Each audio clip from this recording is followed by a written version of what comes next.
Hi guys! Welcome sa aking mini vlog. So, today gagawa tayo ng creamy pulburon.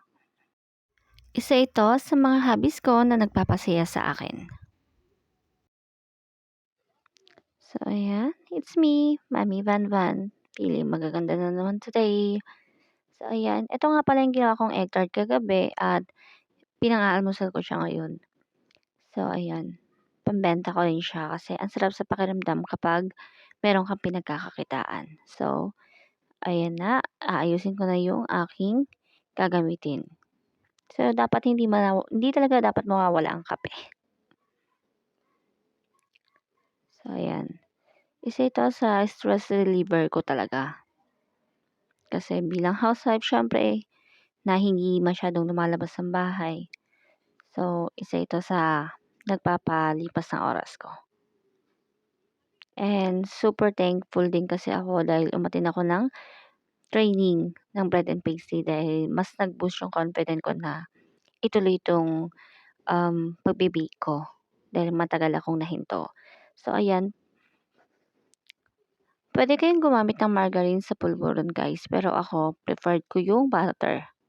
Creamy pulburon siya kasi 'di ba yung normally na pulburon is harina, sugar at saka butter lang. Pero ako, nilalagyan ko din siya ng powdered milk. So, ito na pala yung nagawa natin pulburon. Bigger size siya.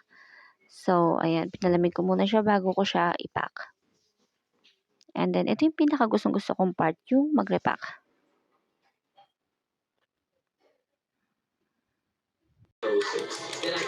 Aking ina. So, ayan, repack na tayo guys. Ayan. First pack natin is chocolate flavor. Hindi siya sobrang tamis kasi para sa lahat talaga siya. So, ito pala yung titikman namin mamaya para malaman namin yung lasa. More repack. Nakagawa ako ng 45 pieces.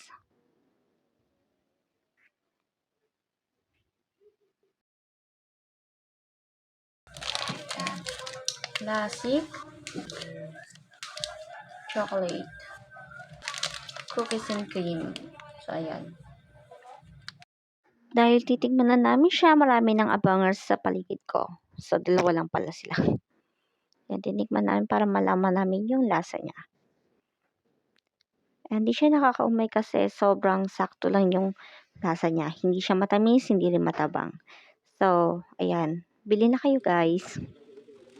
So, after pack ng per piece, magpa-pack naman tayo by 6. So, ayan. Mga pa lang nung packing ina. Nag-repack na.